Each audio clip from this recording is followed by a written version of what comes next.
18 years ago, in a peaceful suburb in Illinois, a 3-year-old girl vanished from her home in just a few short minutes, disappearing without a trace and leaving her family shattered. Authorities suspected someone had taken the child, but with no body found, no reliable witnesses, and too few leads to pursue, the investigation ultimately stalled. Yet throughout all those 18 years, the girl's mother never gave up hope, clinging to the slim chance that her daughter was still alive somewhere. Then one day, when old records were reopened using modern DNA technology, a crucial detail that everyone had previously overlooked suddenly emerged, a detail that would change the entire case and shock everyone involved in a way no one could have imagined. Before diving deeper into this shocking story, let us know where you're watching from, and if you like this video, don't forget to subscribe so you don't miss the next part. In 2003, Illinois still had the familiar appearance of a peaceful Midwestern state, where suburban neighborhoods like Naperville were built on an almost absolute assumption of safety, where children could play in their front yards without adults watching every step, where neighbors greeted each other by name, and many families left their front doors unlocked during the day. In that setting, the Wallace family lived an unremarkable life, not wealthy, not struggling, with no signs of instability that set them apart from those around them. Robert Wallace went to work regularly each morning. Emily Wallace spent most of her time on housework and caring for their young daughter, Sandra Wallace, 3 years old, who was the center of the family's daily rhythm. The little girl had a petite build, light-colored hair often tied back neatly, an energetic but approachable personality, familiar with the faces around the neighborhood, and responded naturally to adults in the way a child raised in a trusting environment typically would. The bond between Sandra and the key witness on that day was formed from everyday closeness, from familiar babysitting, from the sense that there was no reason to suspect or be on guard. It was this familiarity that blurred the boundaries of safety, causing decisions to be based on habit rather than caution. On that afternoon, in what seemed like a very short span of time, an unusual element appeared, not clear enough to be immediately seen as dangerous, just a situation slightly off from the usual routine, a presence that was unfamiliar but not entirely strange. The initial reaction from the adults was a very human hesitation, a moment of wondering followed by self-reassurance that there was nothing to worry about, that everything was still under control. The danger signals, in hindsight, were all there, but at the time they were obscured by trust, by a social context that made the possibility of something terrible seem too remote. The moment Sandra slipped out of oversight came without loud noise, without clear signs of chaos or force, just a sequence of actions unfolding silently. When the adults turned back, the girl's absence was initially interpreted as normal movement within the familiar space, but as minutes passed without Sandra appearing, unease gradually replaced the initial complacency. The family began searching spontaneously, calling her name inside the house, around the yard, at neighbors' homes,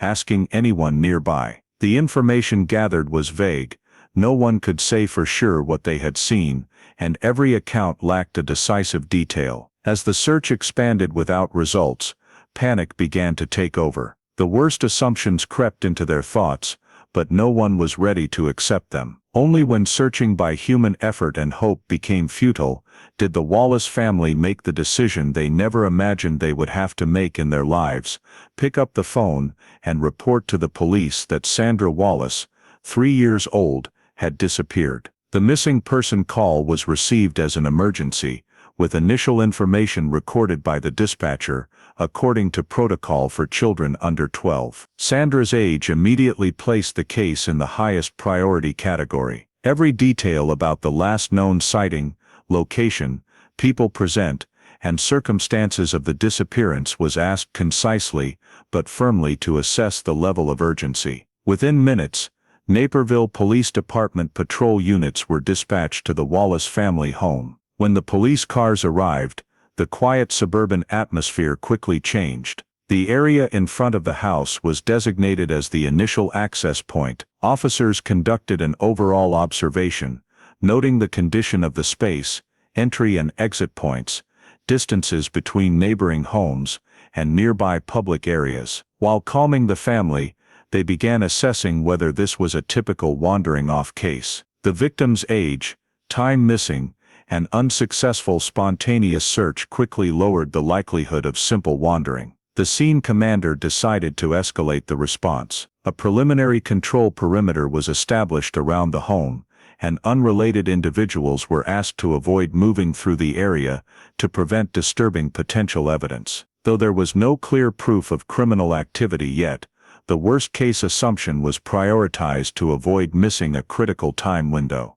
During this, the Wallace family was separated for independent statements, not to assign blame, but to rule out confusion from panic. Questions focused on timelines, daily activities, Sandra's habits, and anyone who had contact with her that day. Matching information was noted, discrepancies flagged for later clarification. Simultaneously, officers quickly scanned the surrounding area for potential escape routes a 3-year-old could use, or an adult could take unnoticed. The initial assessment showed no obvious signs of struggle or accident, shifting the approach from spontaneous search to handling a disappearance, likely involving an external factor. On that basis, the scene commander officially classified the case as a missing child, a term with specific legal meaning in the U.S. law enforcement system, triggering a series of standard procedures, internal alerts, preparation to expand forces, and requests for support units to stand by. This classification did not conclude the cause but allowed police to use necessary tools and resources from the early stage. Meanwhile, the scene continued to be secured. Areas potentially containing relevant information were identified for detailed checks if needed, and officers noted lighting conditions, weather, and traffic flow at the time of disappearance for later reconstruction. Urgency levels were updated continuously as new information emerged. Every passing minute was seen as potentially affecting the chance of finding the victim safely. Thus the decision was made not to delay. The missing child investigation protocol was fully activated, meaning the case was no longer handled as a routine civilian call, but became an event requiring coordinated, organized response following established procedures. In that context, the Wallace family gradually realized that calling the police was not just a last resort after their own efforts failed, but a turning point marking when their lives entered a completely different phase, where every small detail from that seemingly ordinary afternoon began to be examined under the scrutiny of the legal system. And Sandra's disappearance was no longer just an emptiness in their home, but a case being processed according to protocols for the most serious situations. Immediately after activating the investigation protocol, the top priority for authorities was collecting initial statements, while memories of those involved were still fresh and unaffected by time and emotion. Officers first recorded information from the Wallace family, focusing on daily milestones, repeated activities, routine habits, and any deviations from normal. Questions were asked in sequence to minimize leading, with every detail recorded exactly as recalled. Witnesses were then separated to avoid influencing each other, including household members, immediate neighbors, and anyone present in the area before and after Sandra's disappearance. Separation was not to create pressure, but to ensure each statement reflected independent experience, allowing cross-checking for consistencies or contradictions. During this, officers paid attention to how witnesses described time. Phrases like "just a moment" or "a few minutes" are often subjective and needed conversion to specific markers. Alongside statement collection, the investigation team began building a detailed timeline of that afternoon, starting from the earliest confirmable point to the moment the family reported the disappearance. Each event was placed in sequence with its source and reliability level. Multi-sourced markers were deemed certain, single-source ones flagged for verification. The timeline showed most of the time before the disappearance followed daily routine with no clear anomalies, making identification of the breaking point crucial. Officers focused on analyzing the short period when direct supervision was interrupted, a gap estimated at 15 to 20 minutes initially, considered the key window, as the victim could have left the safe space undetected during that time. Pinpointing the exact length was difficult, since recollections were feeling-based rather than clock-based, so the team used indirect markers like TV programs, airing, call times, or repeated habits to refine the timeline. Once narrowed as much as possible, the next question was what could happen in that short window. Assumptions were evaluated based on a 3-year-old's mobility, average speed, range she could walk in minutes, and physical barriers. These quickly showed Sandra wandering off and vanishing completely without trace was unlikely, shifting analysis to possible third-party intervention. To assess perpetrator capability, the team analyzed factors like familiarity with the area, ability to approach unnoticed, and quick exit methods, cross-referenced with witness accounts of unfamiliar people or vehicles nearby. Officers also considered opportunistic action exploiting lax supervision. This evaluation aimed not to identify the perpetrator immediately, but to outline the most plausible scenarios from available data. Meanwhile, every small detail from adult positions to Sandra's last recalled movement was mapped spatially for visual reconstruction. The map clarified potential exits, blind spots, and key distances. As pieces fit together, the overall picture showed the disappearance was not from a prolonged chain of events, but a quick, possibly silent action exploiting surrounding complacency. The timeline reconstruction did not provide definitive answers,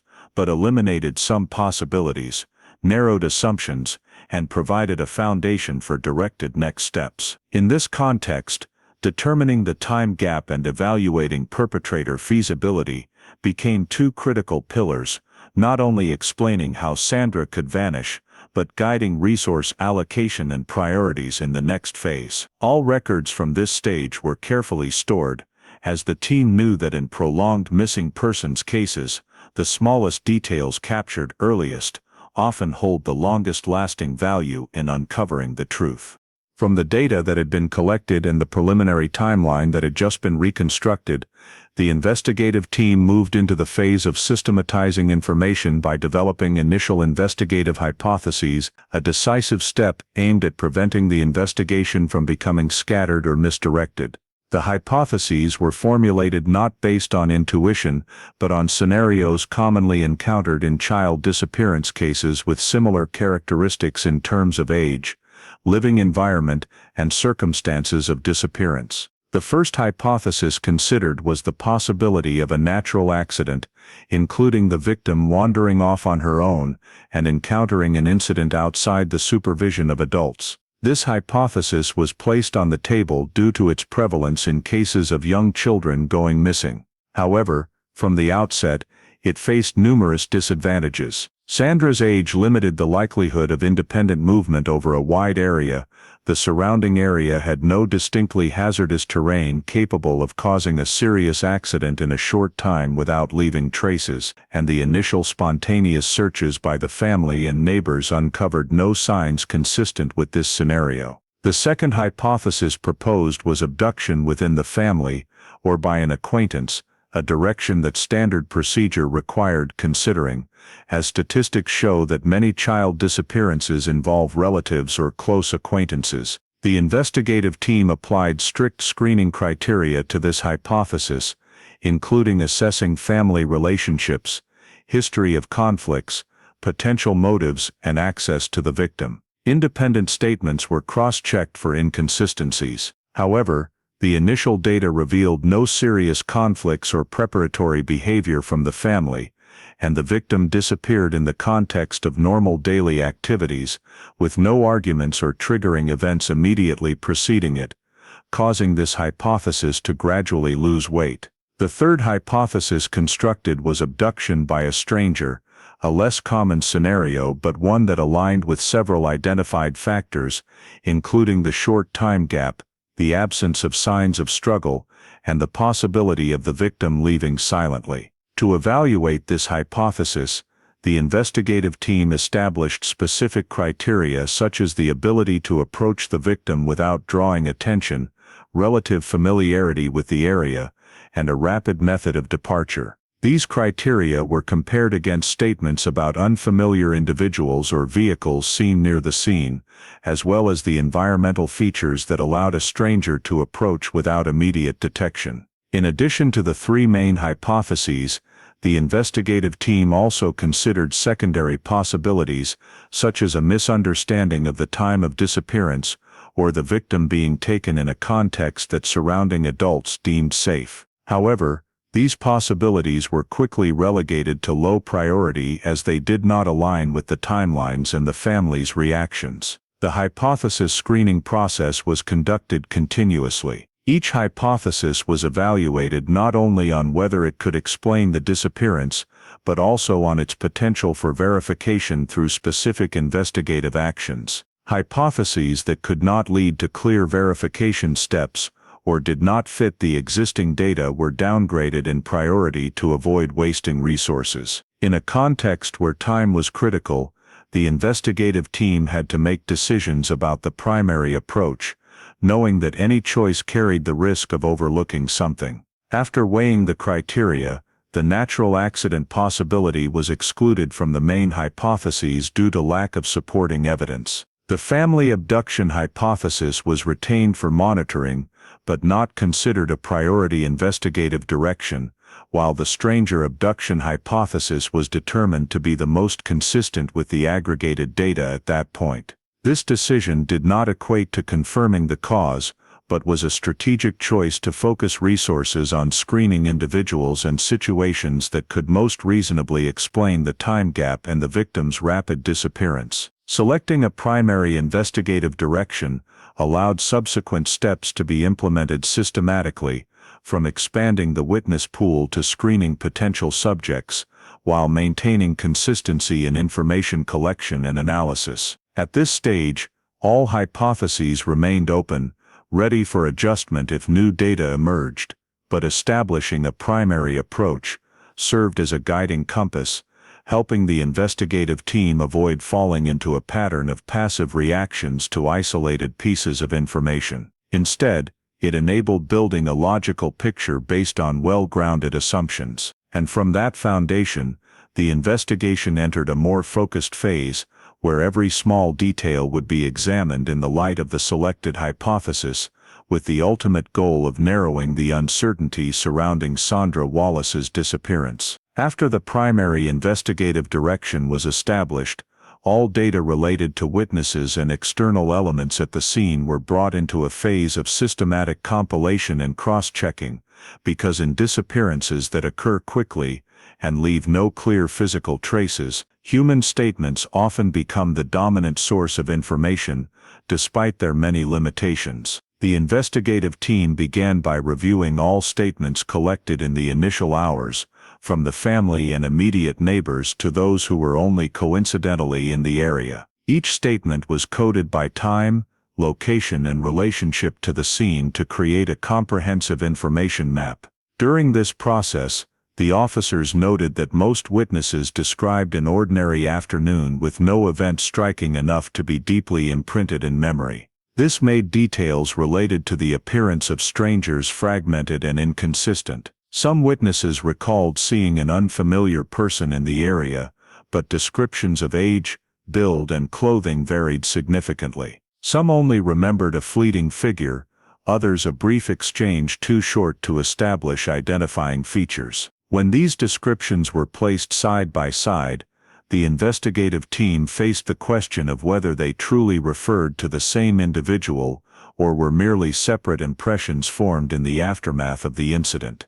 To address this, the descriptions were broken down into basic elements such as gender, estimated height, hair color, clothing, and behavior. Each element was cross-compared to identify valuable overlaps. The results showed only very general common features, insufficient to construct a specific portrait, but enough to confirm that at least some witnesses had noticed the presence of an unfamiliar person in the area. Parallel to cross-checking stranger descriptions, the investigative team focused on information related to vehicles, as in the stranger abduction hypothesis. Transporting the victim away from the area by personal vehicle was the most logical scenario. Vehicle-related statements were collected and organized by color, type, and location of appearance. However, like the human descriptions, this information lacked consistency. Some witnesses remembered an unfamiliar parked car nearby, but not the exact time, while others only recalled vehicles passing by without being sure of relevance. No one noted a license plate or features specific enough for immediate tracing. When the descriptions were compared, the investigative team found very limited overlap, raising the possibility that either the witnesses were describing different vehicles, or their memories had been influenced by attempts to assign meaning to what had been ordinary before the incident. To assess the reliability of each statement, the officers considered the context in which the witness provided information, including position, observation distance, lighting conditions, and their level of attention at the time. Statements from witnesses far from the scene, or only briefly passing through, were classified as low reliability, while those from people nearby with direct interaction were prioritized higher. Even so, even the highly rated statements did not provide enough detail to definitively identify a specific individual or vehicle. This reflected a familiar reality in criminal investigations: human memory, especially in situations that do not immediately draw attention, is often inaccurate and easily reconstructed after a serious event. The investigative team also faced the data limitations characteristic of 2003, when residential surveillance cameras were not widespread, personal recording devices were virtually non-existent, and digital data on individual movements was very limited. There were no video recordings to cross-check with statements, no detailed mobile phone data to locate those nearby. All verification efforts relied on memory and manual records. This made the information screening process slow and heavily dependent on the investigator's subjective judgment. In that context, the investigative team had to accept that not all collected information could be converted into actionable leads. Instead, they focused on eliminating clearly incompatible possibilities, retaining elements that, though vague, were consistent with the selected investigative hypothesis. Internal reports noted that although no statement was strong enough to identify a suspect, the existence of descriptions of strangers and unfamiliar vehicles still reinforced the assessment that Sandra's disappearance might involve an external factor beyond the family. At the same time, the lack of objective data forced the investigative team to carefully weigh continuing to expand information collection against the risk of diluting resources. Each decision was made amid the passage of time, gradually reducing the likelihood of gathering additional accurate memories from witnesses. The compilation and evaluation of statements in this phase did not yield a clear breakthrough, but it helped delineate the boundaries of what could be known and what remained out of reach, while shaping how the investigative team approached subsequent steps under conditions of lacking physical evidence and technical data. In the overall picture of the case, this was the phase where hopes of finding quick answers began colliding with investigative reality, where fragmented pieces of information had to be pieced together in an environment full of gaps, and those very gaps would continue to haunt every effort to uncover the truth for a long time afterward. In the context where witness statements and scene data did not provide a clear breakthrough, the investigative team shifted to the phase of wide-range suspect screening as a necessary step to control and narrow the case's space of possibilities. The initial focus was placed on the list of registered sex offenders in the Naperville area and nearby localities, as this was a rare structured data source allowing access to individuals with a history of behavior related to children. The list was extracted by geographic radius, then filtered by criteria such as offense type, time since supervision ended, and access to the residential area where Sandra disappeared. Each file was manually reviewed, including residence address, registered vehicles, history of supervision violations, and prior contacts with authorities. This process quickly revealed that the number of potential subjects was not small, but it also exposed the limitations of relying too heavily on criminal history data, as most individuals on the list had clear alibis or no ability to access the scene in the critical time frame. Each subject was approached through a standard procedure, from verifying presence on the day of the incident to checking personal connections. Subjects not meeting geographic or timing criteria were excluded early to avoid unnecessary prolongation of the investigation. Parallel to screening the sex offender list, the investigative team conducted a thorough examination of the Wallace family's circle of relationships, including relatives, friends, close neighbors, and individuals regularly present in the family's daily life. This was a sensitive but unavoidable step, as statistics show many child disappearances involve people known to the victim. Investigators approached this direction by analyzing relationships, interaction history, and any signs of tension or potential motives. Statements were cross-checked for inconsistencies. Personal schedules were verified to determine who was near the scene when Sandra disappeared. However, this process uncovered no serious inconsistencies sufficient to elevate suspicion. Family relationships were assessed as stable, with no signs of disputes or prior preparation for removing the victim from the familiar environment. Individuals in this circle were successively excluded from the primary suspect list after their alibis were verified. The next step in the wide-range screening was examining subjects who appeared unusually in the area, including non-residents present that day, contractors, delivery personnel, and frequent passers-by using routes near the Wallace home. This list was built from witness statements, service schedules, and area activity reports. Each individual was identified through disparate sources, then checked for relevance. Alibi verification became the primary screening tool in this phase, as in the absence of physical evidence, proving an individual's absence from the scene at the critical time had high exclusion value. Alibis were evaluated based on the reliability of confirmation sources, from independent third-party statements to work records or transaction logs. Unverifiable alibis or those based solely on personal statements were retained for further review, while those with clear supporting evidence allowed exclusion from the suspect list. This verification process was repetitive, requiring patience and meticulousness, as any error in exclusion could lead to missing a vital clue. However, over time, the suspect list gradually narrowed without revealing any standout individual meeting all necessary factors to become a primary suspect. This placed the investigative team in a difficult position, as despite screening a wide range from those with prior convictions to individuals only briefly present,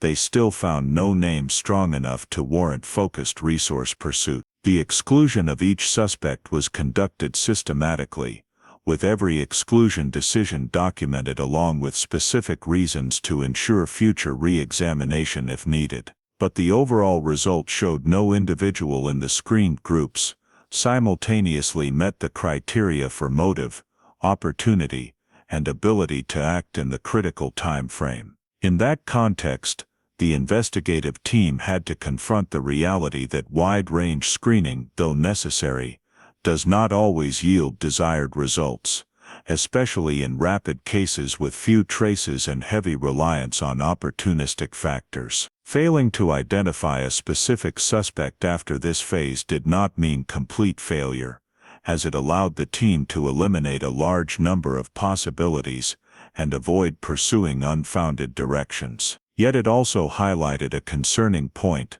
the perpetrator, if one existed, might lie outside the most easily identifiable groups, or had acted in a way that left no traces clear enough for early detection. Concluding the wide-range suspect screening phase, the investigative team entered a state of greater clarity about what was not the answer, while accepting that the true answer had yet to emerge. And as every alibi file was neatly stored, every name crossed off the list, the central void of the case remained intact: forcing authorities to reconsider their approach amid passing time and diminishing opportunities to gather new information. When the process of broadly screening suspects failed to identify any specific individual warranting focused pursuit, the investigation was forced to return to field search activities as a last-ditch effort to uncover any physical evidence that might have been overlooked in the early days. Law enforcement coordinated with local support units to organize large-scale search operations, mobilizing police, volunteers, and available resources in the Naperville area. The search perimeter was gradually expanded in concentric circles from the last confirmed location where the victim was present. Public areas such as parks, walking paths, vacant lots, and less traveled roads were prioritized. Search zoning was based on factors like accessibility during the critical time frame, terrain characteristics, and degree of visual obstruction. Each area was assigned to a specific team with appropriate search methods, including visual sweeping, using canine units to detect scents,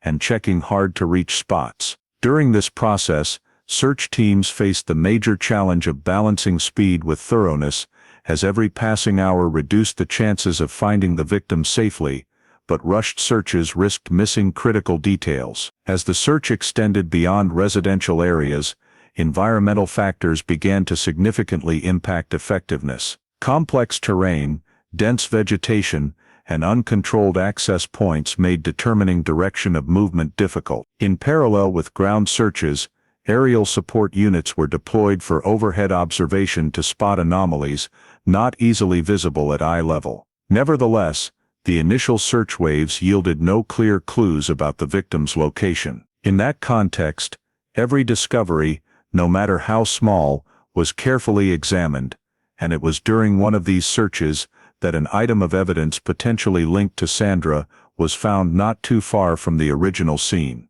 This discovery immediately altered the pace of the search operations. The surrounding area was cordoned off, search teams were pulled back to avoid contaminating the scene, and the evidence was collected according to protocol to preserve its investigative value. Immediately afterward, the investigation team conducted a preliminary assessment of the evidence value based on its location, condition, and connection to the victim. The questions were not only whether the item belonged to Sandra, but also how and when it ended up there. Determining the context of its appearance became as important as the item itself, as it could suggest direction of movement, timing of intervention, or third-party involvement. However, the evaluation quickly revealed limitations.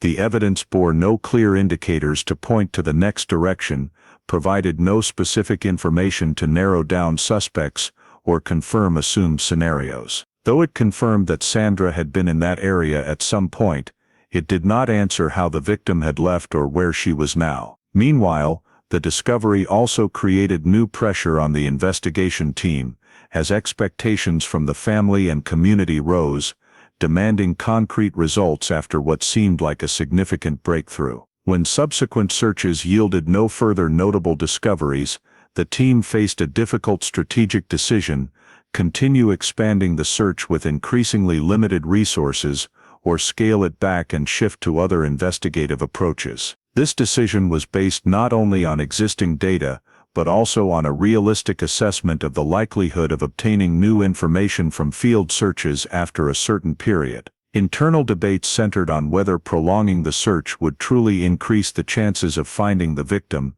or merely deplete resources needed for other investigative avenues. Ultimately, after priority areas had been thoroughly searched multiple times without additional signs, a controversial decision was made to reduce the scale of active searching, redirecting resources to analyzing collected data and maintaining searches at a monitoring level. This decision marked a critical turning point in the investigation, reflecting a shift from emergency response mode to long-term case management. For the Wallace family, the scaled-back search felt like a retreat, but from an investigative perspective, it was the result of weighing possibilities against reality. With no new leads from the scene, the team had to accept that traditional search methods had reached their effectiveness limit, and though the discovered evidence was significant for confirmation, it was not enough to break the deadlock. As search teams gradually withdrew, the area returned to normal,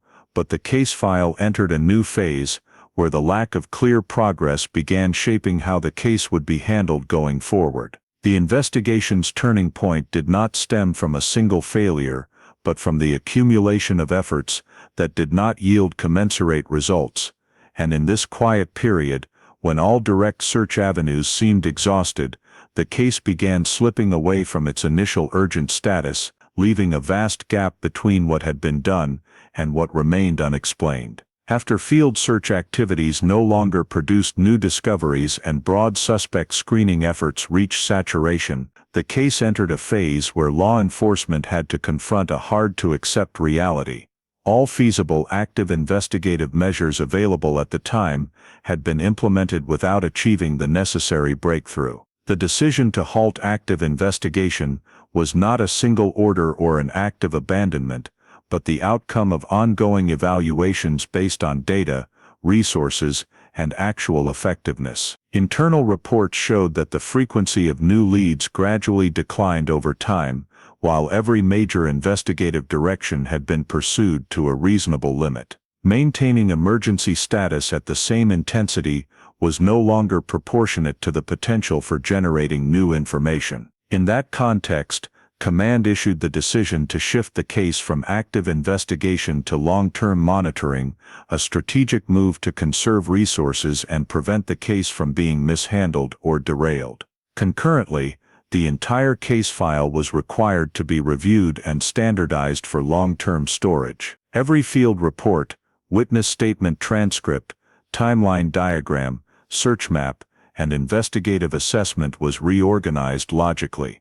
Duplicates removed, and annotations added regarding collection context and reliability. This process ensured that any future investigator accessing the file could quickly grasp the full progression without relying on the personal memories of initial participants. Storage was not merely administrative, but a critical part of the investigation, determining whether prior work could be effectively reused. Meanwhile, case-related physical evidence was given a final inspection before sealing. Each item was cross-checked against collection records, its physical condition and long-term preservation potential evaluated. Strict storage criteria were applied to minimize degradation, from selecting appropriate packaging to controlled warehouse conditions, because the team understood that evidence value lay not only in the present, but in future re-examination as analytical technology advanced. Sealing was documented in detail to maintain an unbroken chain of custody, a key factor for future legality and usability.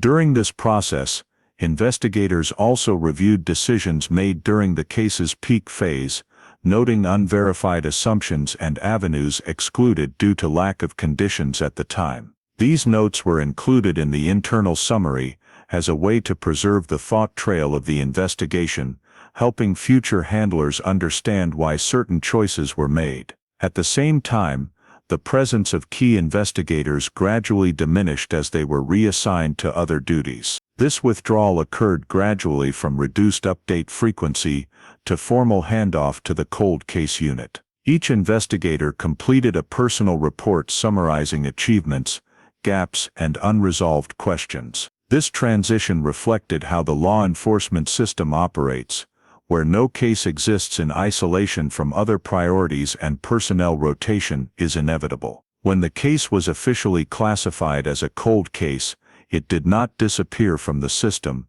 but shifted to a different state of existence, where any new information, however minor, could trigger reopening, though routine daily investigative activities ceased. This shift also marked a significant psychological change, not only for the victim's family, but for the investigators, drawing a line between what could be done immediately and what required waiting. In the system, the case was labeled unsolved, with instructions for periodic updates upon new community or agency information. Oversight responsibility was assigned to the specialized unit, where such files are maintained and monitored for decades. In this state, Sandra Wallace's case was no longer an emergency with large search forces and constant attention, but became a quiet file existing on storage shelves and in databases, awaiting an external factor strong enough to break the impasse. Becoming a cold case was not the end of investigative effort,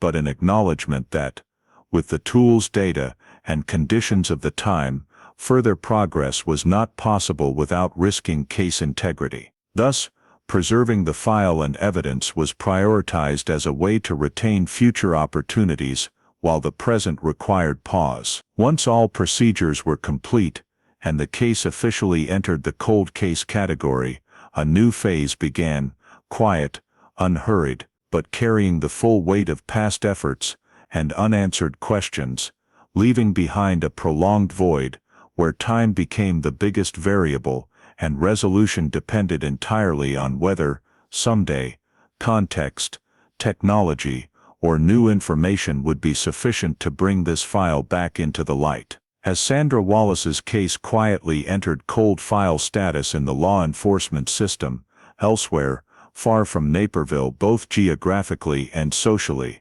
the victim's life continued along a completely different trajectory, unconnected to the name recorded in investigation reports, unconnected to the searches, hypotheses, or sealed evidence, but tied to a new identity used in daily life. Under that identity, the girl grew up year by year like any other child, experiencing normal physical and cognitive development stages, unaware that her existence had once been the center of an unsolved missing person case. The basic living conditions the victim experienced in her early years showed no signs of severe deprivation. Essential needs were met sufficiently for a stable life, with a fixed residence, school, and regular routine. From the outside, it was an environment that drew no attention from authorities or the surrounding community. This very normality helped ensure the substitute identity went unquestioned. The victim was presented to the world as a child whose past required no detailed explanation, and in the substitute family where she grew up, questions about origins were tightly controlled or simply not encouraged. This family structure did not necessarily appear overtly unstable, but it operated on unspoken rules where past information was restricted and personal details shaped by the story adults chose to maintain. As she matured, the victim learned to adapt by accepting what was provided, using the given name, documents, and social relationships fitting the existing identity. All interactions with schools, medical facilities, and other institutions occurred within that framework, with no administrative red flags clear enough to trigger external suspicion. However, even in this stable setting, the victim's psychological development did not fully align with expectations for a child with a seamless history. Fragmented memories, unlinked to the current family narrative, sometimes surfaced, but remained unnamed, existing more as indefinable feelings than concrete images. Lacking reference points for comparison, the victim gradually learned to ignore or self-adjust them to fit her lived reality. The substitute family environment played a key role in maintaining surface identity stability. Decisions about education, healthcare, and social activities were guided to minimize outside attention, not necessarily through overt control, but through accumulated small choices that kept the victim's life relatively insular. From the victim's viewpoint, however, that life felt like the only one she knew, with no direct comparison to alternatives, and no awareness that the current identity might not be her original one. The failure to confirm identity in this phase was not an active choice by the victim, but the result of lacking sufficient information to ask the right questions. Personal documents, family narrative, and surrounding reactions all reinforced a single reality, causing any sense of discrepancy to be dismissed as fleeting thoughts, not worth exploring. Over time, as the victim entered later stages of maturity, the capacity to question self-identity grew,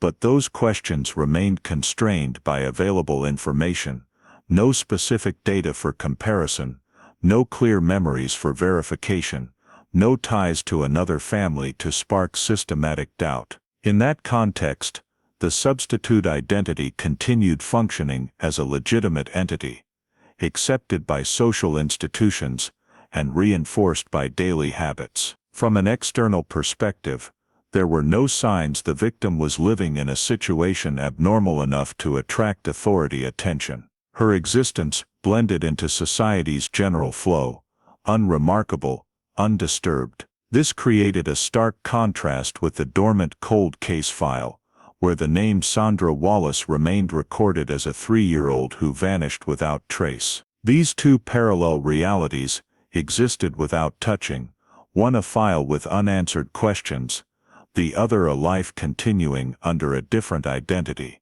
and in this phase, the victim had no basis to connect them. The lack of identity confirmation was not a temporary gap, but a prolonged state where all elements needed to recognize the truth had yet to converge, allowing the victim's life to proceed within a stable framework, built on an unknown truth. When life under the substitute identity has lasted long enough to become taken for granted, signs of discrepancy begin to appear not as a specific event, but as a series of small inconveniences that accumulate over time, initially as seemingly insignificant administrative details, personal records related to the victim that are incomplete in ways that those around them can hardly notice right away. Basic documents exist but lack continuity. Information milestones do not fully align with each other when compared to standard records of children the same age. These gaps are not large enough to trigger a formal review process from the school or medical facilities, but enough to create a difference when the victim begins to interact more with social institutions that require information, verification, in some cases, questions about date of birth, place of birth, or initial care are answered with vague detail lacking information, or slightly altered depending on the circumstances. This ambiguity is not immediately challenged, because the surrounding environment often accepts simple explanations, especially when there are no clear signs of instability in daily life or behavior. However, for the victim, these inconsistent answers gradually become a fragile foundation for their sense of self. Information about personal origins is provided in an evasive or abbreviated manner. There is no full story about the early years. No family memories recounted naturally, as in other families. This absence is initially accepted as normal, because it is the only reality the victim knows. But over time, as cognitive abilities and comparison develop, these gaps begin to stand out more, especially in situations where peers share family histories, old photos, or childhood stories repeated many times. Parallel to the ambiguity about origins is the existence of unexplained memory gaps, not forgetting specific events, but a feeling that a very early part of life lacks clear images. Memories before a certain age are not tied to the current family context, but exist as fragmented sensations, smells, sounds, or incomplete images. These memory fragments are not specific enough to determine origins, but they do not disappear completely. They surface and then subside, unnamed, unacknowledged, and gradually relegated to unnecessary thoughts. However, their persistent existence makes the sense of identity not entirely solid. When the victim enters stages that require clearer self-definition, such as filling out personal forms, answering questions about background, or preparing for life transitions, this uncertainty begins to transform into questions.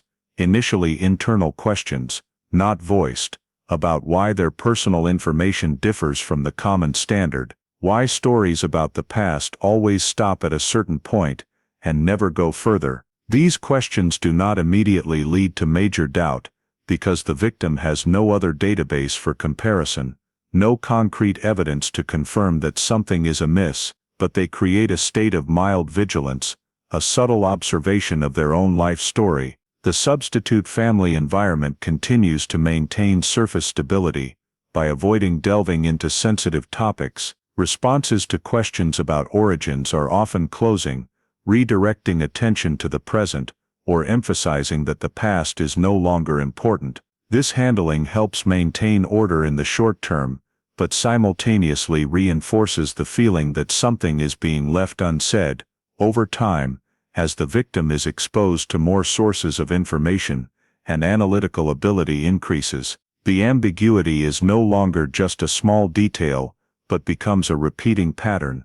Personal records lacking consistency, origin stories that do not match, unexplained memory gaps, and the evasive behavior of those around. When asked more deeply, all coexist without forming a clear conclusion, but enough to shake the certainty about identity. In this phase, the victim takes no specific action to verify the truth, because all doubts remain within the realm of personal perception, not yet reinforced by objective facts. The substitute identity continues to function in daily life, accepted by social institutions and the surrounding environment, yet beneath that stable surface, a silent deviation forms, not strong enough to break the current reality, but enough to lay the foundation for larger questions about origins and one's own nature. These questions have no answers yet, no specific direction, but their existence marks the first time the victim begins to realize that their life story may be incomplete, and that what is known may only be part of a larger picture that they are not yet able to see. From the signs of identity discrepancy that are not yet clear enough to be named, the victim's life continues along a trajectory parallel to the cold case file lying dormant in the system. One side is the gradual maturation process like anyone else. The other side is questions without data to answer. Throughout subsequent developmental stages, the victim adapts to the surrounding environment by adopting existing social norms, completing educational milestones, building relationships, and shaping life skills based on what is expected from the existing identity. This maturation process does not occur in a state of obvious instability, because basic needs are met, and there are no major disruptions in daily life. However, the way the victim adapts is more observational than fully integrative. Personal decisions are often made based on minimizing conflict and avoiding questions that could disrupt the order of the substitute family. This adaptive behavior is shown through accepting incomplete answers about the past, adjusting personal expectations to fit the provided framework, and learning to ignore hard-to-articulate mismatched feelings. In the broader social environment, the victim does not display differences clear enough to be considered abnormal, but when compared to peers, some subtle differences begin to appear, not in learning ability or social skills, but in the approach to relationships and the sense of belonging. The victim tends to maintain a certain emotional distance, not fully relying on family stories to define themselves like others. This difference is not named or analyzed, because it does not cause specific problems, but it exists as a background layer for life experiences, as the surrounding environment changes with each stage. From school to new social spaces, the victim continues to adjust behavior to fit, learning to use personal information flexibly, avoiding delving into hard-to-explain details, and focusing on the present as a way to maintain stability. Parallel to that process, internal questions about origins do not disappear, but only change form. They are no longer vague curiosity, but become more structured thoughts, posed at times when clear self-definition is needed, but because there is no direct evidence to confirm or refute the suspicions, the victim has no basis to move from perception to action. All personal documents are valid enough for use. All social relationships operate under the current identity, and there is no objective data pointing to a different story. It is precisely this lack of direct evidence that keeps the doubts, though present, confined to the private realm, not widely shared and not systematically pursued. The parallel life thus continues to operate. One side is the lived reality, with specific goals, challenges, and choices. The other side is a background layer of questions not yet activated by an event or information strong enough. The two streams do not collide, but coexist simultaneously, each reinforcing the existence of the other, because the very surface normality of the current life makes doubting seem baseless, while that lack of basis allows the current life to continue uninterrupted. In this context, The victim has no motivation or means to seek answers on a larger scale, no triggering event, forcing a re-examination of identity, and no connection to what happened in Illinois many years earlier. This parallelism is not complete separation but overlapping layers, where new experiences are built on the foundation of an unknown past, but not contradictory enough to cause crisis. Over time, as social responsibilities and roles increase, focusing on the present becomes an effective survival strategy, helping the victim move forward, without being pulled back by unanswered questions. From an external perspective, that life shows no signs of another story hidden beneath, and therefore, it does not attract the attention of any verification or support system. The cold case file remains dormant, life under the substitute identity continues, and in this phase, the two realities exist like two parallel lines, with no intersection point yet, no signal that they will meet. The difference between them exists only within the victim's vague awareness, felt but not provable, and therefore, not yet able to become motivation for any decisive change. While the victim's parallel life continues without intersecting with the cold case file gathering dust over time, the criminal investigation landscape in the United States begins to change in a direction no one could have predicted at the time. Sandra Wallace disappeared. The rapid development of DNA analysis technology, particularly genetic genealogy, has opened up an entirely new method for approaching cases that seemed unsolvable. Unlike traditional DNA techniques that only allowed direct matching with samples already in criminal databases, genetic genealogy relies on analyzing indirect blood relationships through civilian genealogy databases, where millions of individuals voluntarily submit DNA samples to learn about family origins. The expansion of these databases over time has created a genetic linkage network wide enough to trace individuals with no criminal record or prior contact with the justice system. In criminal investigation, the initial successes of this method in identifying unidentified victims and suspects in decades-old cases created a strong wave of attention. Many cold cases were reopened, not because of new witnesses or confessions, but because the technology for the first time allowed access to a layer of information previously completely out of reach. Specialized investigation units began closely monitoring typical cases, analyzing the necessary conditions for legally and effectively applying this method, while building internal procedures to ensure the use of genetic data complied with legal and ethical standards. In that context, long-term child missing persons cases gradually came under review from a new angle, because genetic genealogy not only has the ability to identify suspects, but can also confirm or rule out the identity of individuals living under a different identity, something traditional investigation methods could hardly do. In Illinois, this development prompted cold case storage units to review their catalogs to identify cases with potential for applying the new technology.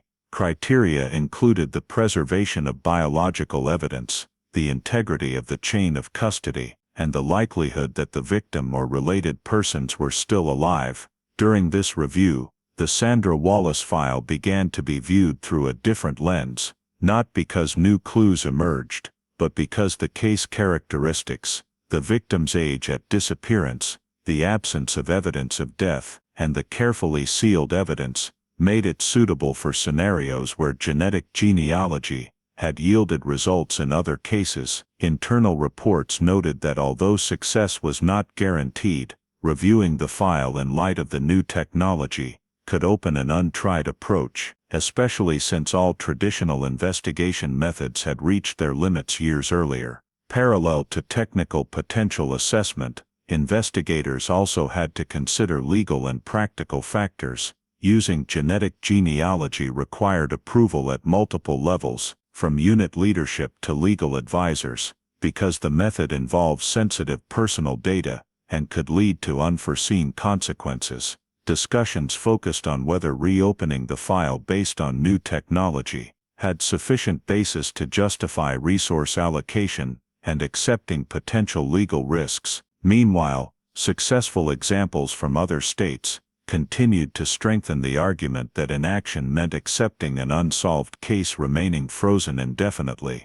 The shift in investigative thinking occurred gradually, not as a breakthrough decision, but as a shift in focus from waiting for clues to appear to proactively leveraging scientific advances. In that context, the Sandra Wallace file was placed on the priority review list, not to immediately reactivate the full investigation, but to systematically assess the feasibility of applying genetic genealogy. Specific questions included determining whether the evidence was still suitable for analysis, whether obtained data could be matched with existing genealogy databases, and whether potential results could provide definitive information or only additional hypotheses. This review process marked the first time in many years that the Sandra Wallace cold case file was removed from passive storage for analysis from a completely new perspective. Although no specific action decision was made at this stage, the emergence of DNA technology as a viable tool changed the nature of waiting, from passive dependence on luck to active seeking of opportunities in what had been preserved. And in that context, the case was no longer just a file from the past, but became a potential candidate for reactivation through the intersection of old data and new technology, an intersection that had not existed before. From the decision to re-examine the case file through the lens of DNA technology, the next critical step was to return to the evidence that had been sealed for many years earlier, because the entire potential of applying genetic genealogy depended on whether biological samples suitable for analysis still existed. The process of reviewing old evidence was conducted with caution, beginning with reopening the storage inventory to identify items collected during the initial investigation that might contain DNA from the victim or related individuals. Each item in the file was cross-checked against seizure records, scene notes, and previous evaluation reports to determine the context of its appearance, preservation method, and physical condition. Not all evidence had biological value, and not all biologically valuable evidence remained suitable for analysis after years in storage. Therefore, screening was performed according to clear criteria, prioritizing samples likely to contain human cells and preserved under conditions that limited degradation. Once the list of potential evidence was narrowed down, the specialist team conducted detailed assessments of each sample to determine its usability. Factors such as material type, environmental exposure, and storage duration were considered to estimate the likelihood of successful DNA extraction. In the context of significant technological advancements since the initial period, samples previously deemed insufficient were re-evaluated under new standards. However, not all hopes were confirmed.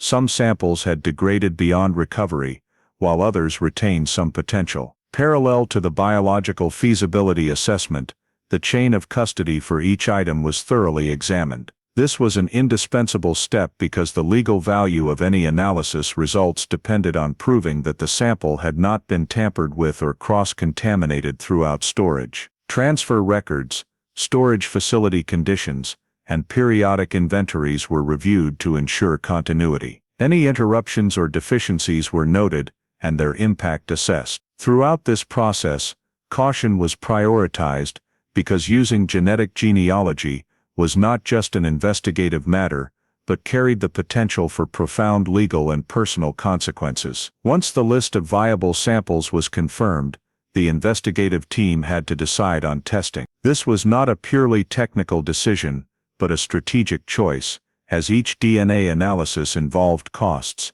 resource requirements, and ethical considerations. Discussions focused on defining specific testing objectives, whether the expected results would confirm the victim's identity, identify blood relations, or rule out long-standing hypotheses, while evaluating the likelihood that the results would provide decisive information or merely add a layer of unclear data. In that context, the decision to proceed with testing was based on the convergence of multiple factors: the sample's technical potential, the integrity of the chain of custody, and the informational value the results could bring to the case. Once approved, the analysis process was prepared according to modern standards, including selecting an appropriate laboratory, determining DNA extraction and analysis methods suitable for genetic genealogy, and establishing controls to minimize risks of cross-contamination or errors. Throughout this process,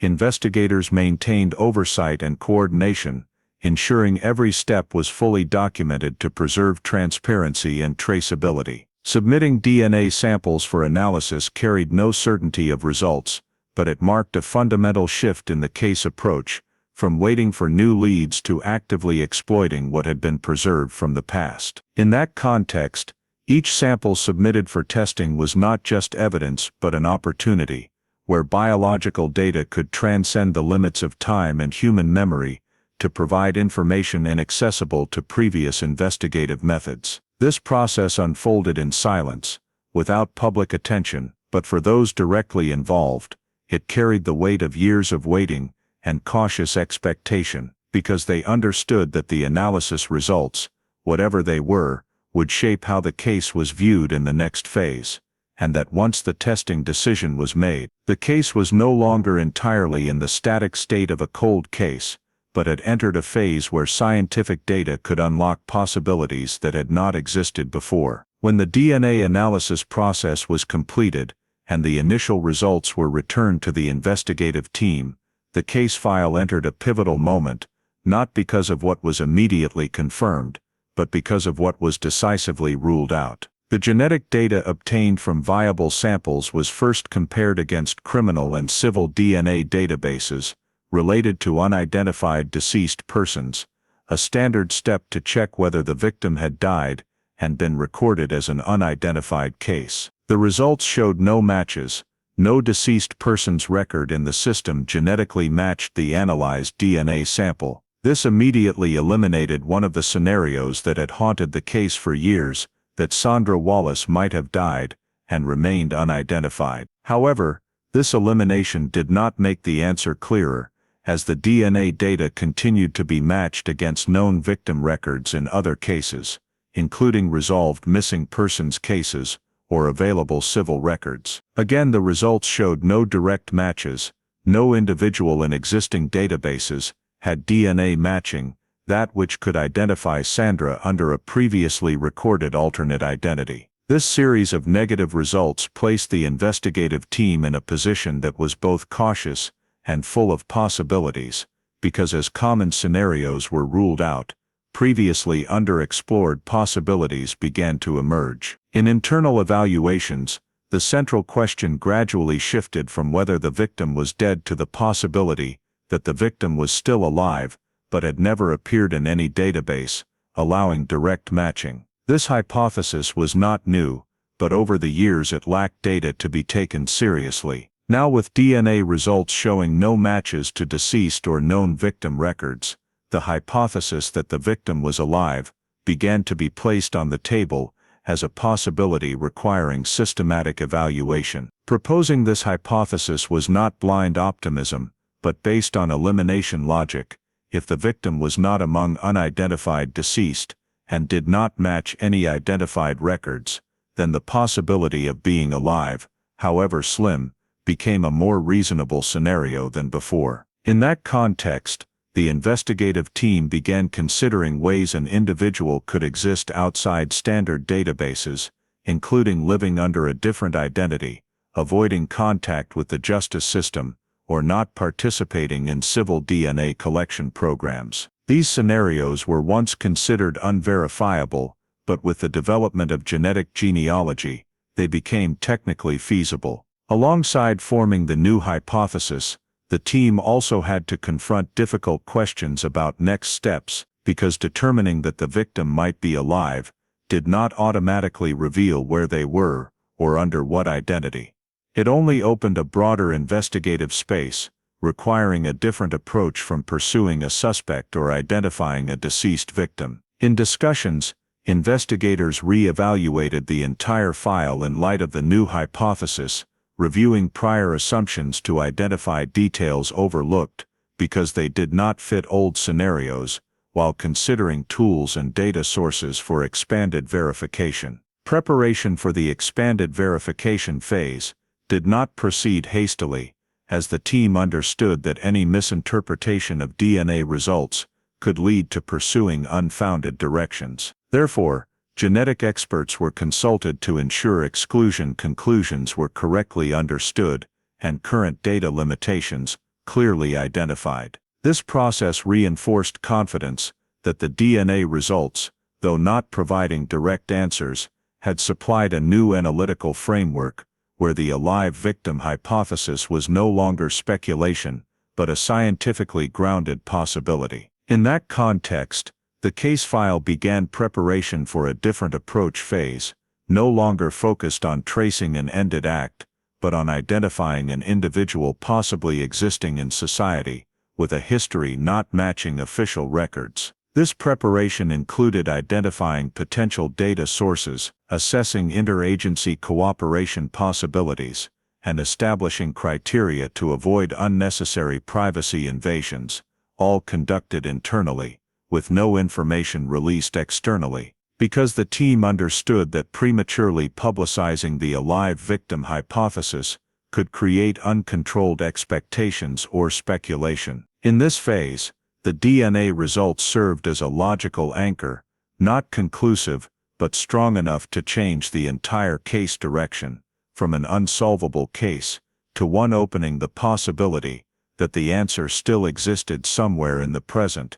just unseen. This shift laid the foundation for subsequent steps, where expanded verification would be implemented based on the new hypothesis, with focus no longer on a closed past, but on a present awaiting identification. From the hypothesis that the victim might still be alive and existing outside conventional identification systems, the investigation focus shifted to a systematic cross-checking phase, with missing persons databases, a logical next step to narrow the very broad search space. The investigative team began by reviewing national and federal databases related to missing children, including records created in the same time period as the Sandra Wallace case, as there was a high likelihood that if the victim had been recorded somewhere, the information would be in these systems, even if not yet connected. The matching process relied not just on names, which could have changed, but on less variable factors, such as estimated birth year, gender, genetic characteristics, and biological information inferable from the DNA sample. Matching algorithms were used to filter records with high similarity, followed by manual review to eliminate unsuitable cases. Narrowing by age and gender significantly reduced the number of records to consider, allowing the team to focus on individuals whose age corresponded to Sandra's potential adulthood since 2003. While excluding cases with major discrepancies in gender or timeline. During this process, investigators noted that most missing persons records from the same period had been resolved or supplemented with information confirming the victim's fate, further highlighting the unique nature of the Sandra Wallace case, where the disappearance left no clear administrative trace. Once the list of potential records was narrowed to a manageable level, the team began deeper cross-checking, not only among missing persons databases, but also with civil records of individuals with incomplete personal histories, or similar deviations identified in prior analysis. This process required coordination across multiple units and data sources, from administrative records to education and medical information, to identify cases where current identity might not fully reflect original origins. During cross-checking, one specific record began to stand out due to an unusual level of simultaneous matches across multiple factors, estimated age fitting Sandra Wallace's adulthood, matching gender, and inferred genetic characteristics suggesting a possible connection. This record was not a complete missing person entry, but a case of an individual living under a different identity, with unclear personal history. The match was not sufficient for immediate conclusion, but enough to draw the team's attention as a rare convergence of hypothesis and data. When factors were compared to the original Sandra Wallace file, similarity increased with each layer of analysis, from timelines to biological characteristics, making random coincidence less convincing. In that context, the team began additional verification steps to test match accuracy. Related personal history information was carefully reviewed for clear contradictions with Sandra Wallace's file, while assessing the possibility that current identity was established without full original origin data. Additional verification aimed not at immediate conclusion, but at strengthening or eliminating the match before proceeding further. In this phase, all actions were conducted discreetly, as the team understood that approaching a living individual with the assumption they might be a missing victim carried serious psychological and legal consequences. Any error could cause irreversible harm. Therefore, verification steps were designed to gather additional objective data without directly invading personal life, including cross-checking administrative timelines, testing record consistency, and evaluating potential unrecorded biological family links. As these verification layers continued to reinforce the match level, the hypothesis that the record under review was directly related to Sandra Wallace gained increasing weight. Alongside caution, a clear sense of shift emerged in case perception, from an unsolvable file to one where pieces began converging. Database cross-checking in this phase was not just a technical operation, but a bridge between scientific data and human reality, where numbers and algorithms guided investigation closer to a specific individual. As the process progressed, the team was aware they stood at the threshold of a new phase, where verification would soon require more delicate and precise actions beyond indirect data. But within the current phase framework, identifying a significant match with the Sandra Wallace file and conducting additional verification steps marked the clearest progress in the case since it became a cold case, a progress built not on intuition or testimony, but on the rare convergence of data, logic, and technology. From the moment a notable matching record was established through the database comparison process, the investigation entered a phase that was entirely different from everything that had occurred before it, because for the first time since 2003, the investigators were no longer working with abstract hypotheses or unverifiable possibilities, but with a specific current identity that existed within the social system. The task now was to trace the administrative footprints of that identity to determine its validity, continuity, and the likelihood that it had been formed as an alternative identity for Sandra Wallace. This process began with tracking basic administrative records, as these are the foundational layer of data that determines whether an individual can legally operate in society or not. The investigators reviewed birth certificates, social security numbers, residency registration records, and address changes over time, not searching for an obvious error that would immediately be conclusive, but focusing on subtle anomalies, such as the moment this identity first appeared in the system without being tied to a complete birth record, or the fact that certain documents were issued based on indirect affidavits rather than original sources. These details, when considered in isolation, were not sufficient to create legal suspicion, but when placed in the context of a long-standing child disappearance case, they became important indicators. The administrative tracing also included cross-referencing registration timelines with geographical movements, determining whether the emergence of the current identity coincided with periods of relocation that an individual might have experienced after leaving Illinois or not. In parallel, the administrative records were compared against standard system norms to assess their completeness and consistency.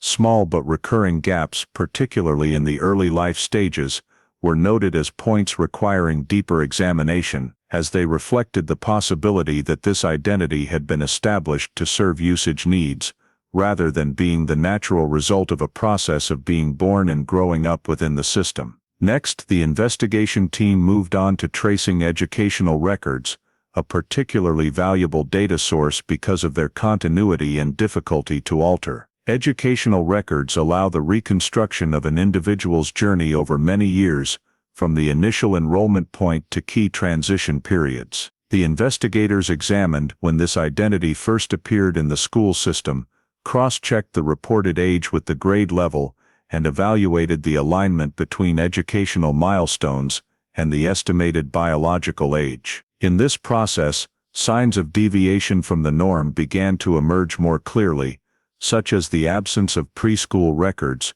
or the sudden appearance of academic records at an age where prior educational history should have existed. School transfers were thoroughly checked to determine whether complete handover records were present, as missing information during transition periods often reflects a disrupted or reconstructed history. Educational data were not considered as standalone evidence, but were placed alongside administrative records to look for consistency or contradictions.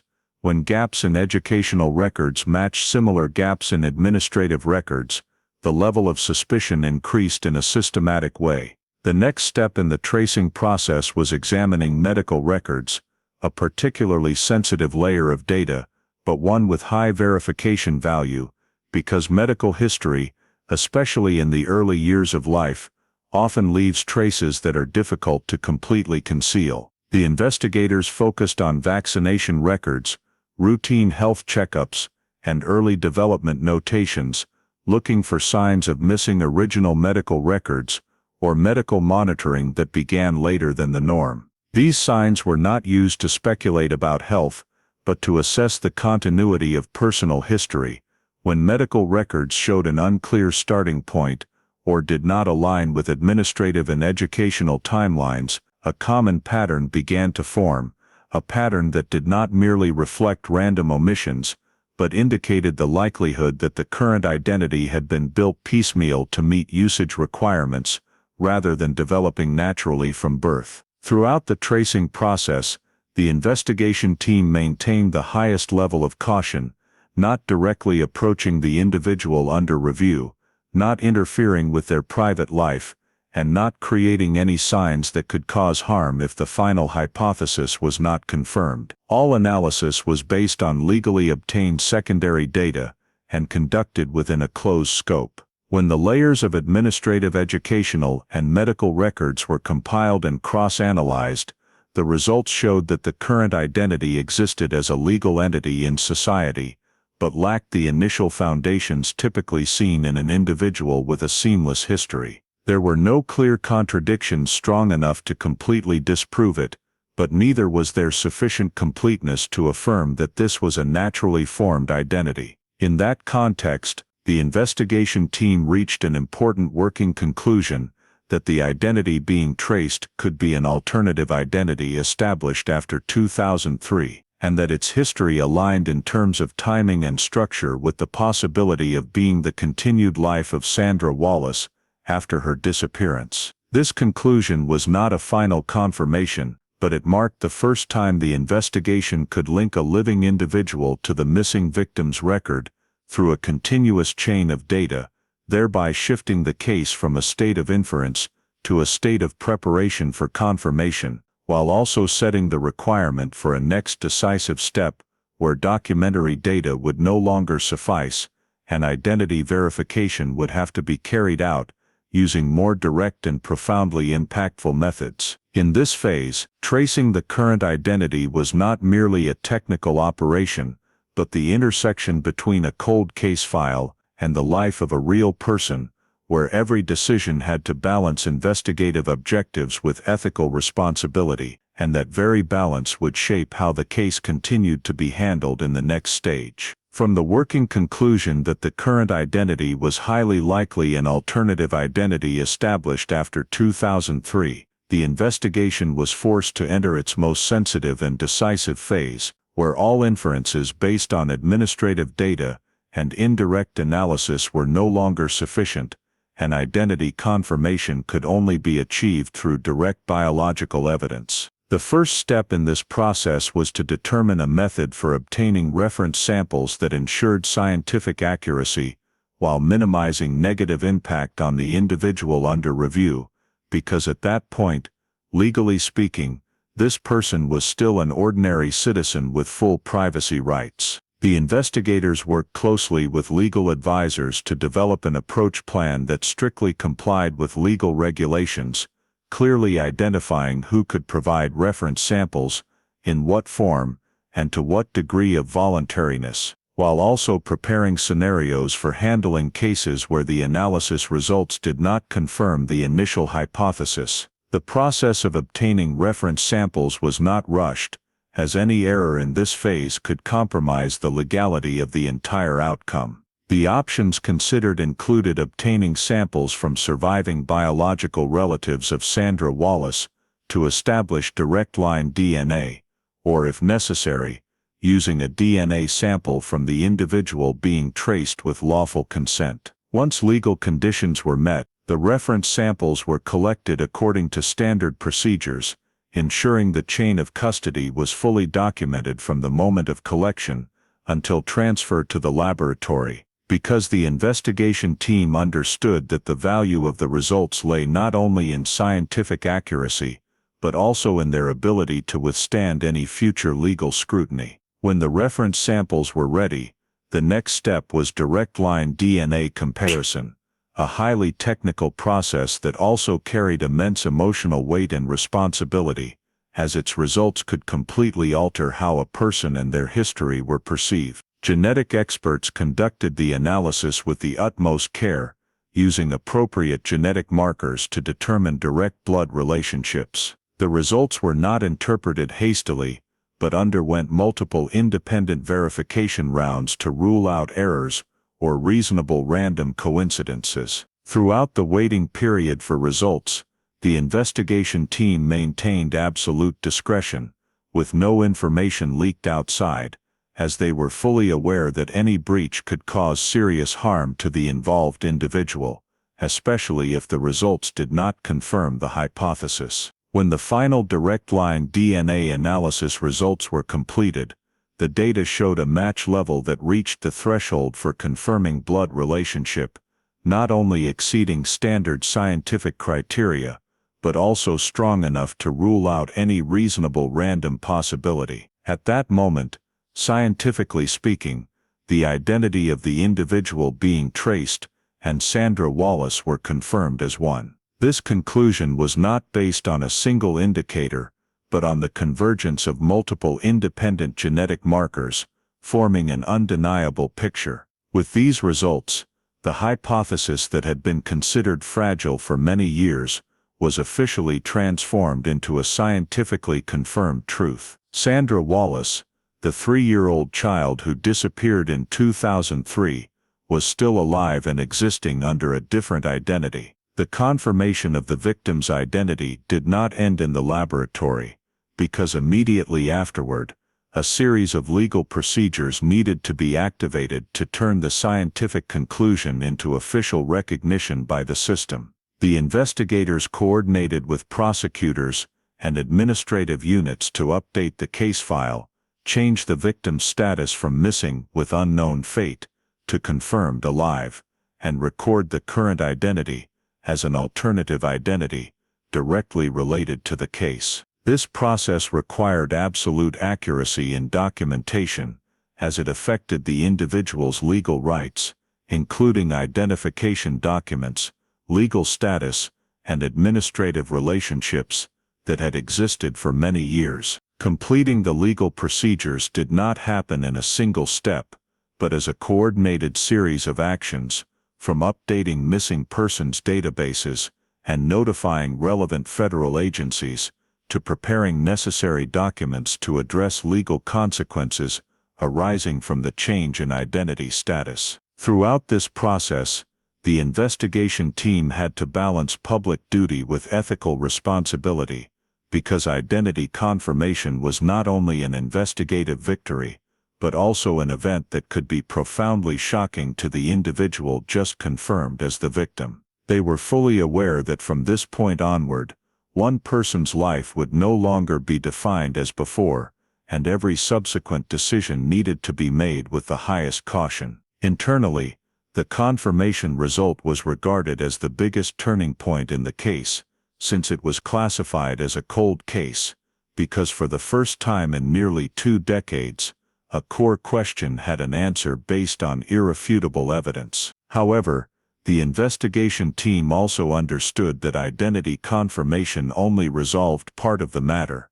It confirmed who the victim was, and that the victim was alive, but it did not automatically explain everything that had happened in the long period between those 2 points in time. Therefore, within the scope of the current work, the focus was placed on fully completing all legal procedures related to identity confirmation, ensuring that all records accurately reflected the newly established truth, and that a solid legal foundation was built for the next steps in handling the case. At the end of this phase, the Sandra Wallace case officially emerged from the prolonged state of ambiguity, transitioning to an entirely different state, where the identity had been confirmed by science and law, and all subsequent developments, whether personal or criminal, would be implemented based on this irreversible foundational truth. From the moment Sandra Wallace's identity was confirmed by biological evidence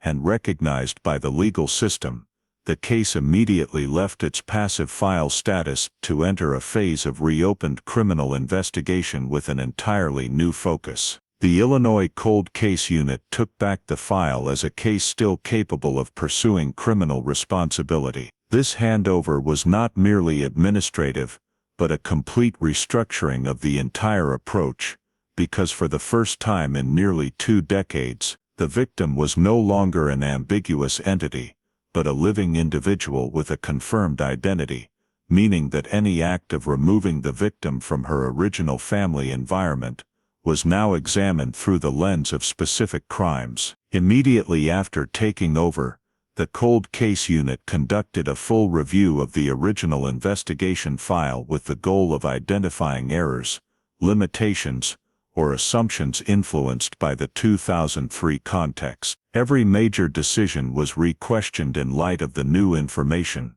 including how witness statements were evaluated, suspect screening, and investigative directions that had been dismissed due to lack of basis at the time. The review process was not aimed at blaming the original investigators, but at identifying systemic blind spots, such as over-reliance on the possibility of a natural accident in the initial hours, or the lack of tools to track interstate movement in an era when technical data was limited. Internal reports were updated to note what might have been missed not due to individual negligence, but due to technological and perceptual constraints of that period. In parallel with reviewing past errors, the investigative focus shifted strongly toward tracing the person or persons who removed the victim from Illinois. This was a complex task because time had erased many direct traces, but the fact that the victim was alive provided a new anchor for reconstructing the travel path. The investigators began by analyzing administrative milestones related to the alternative identity,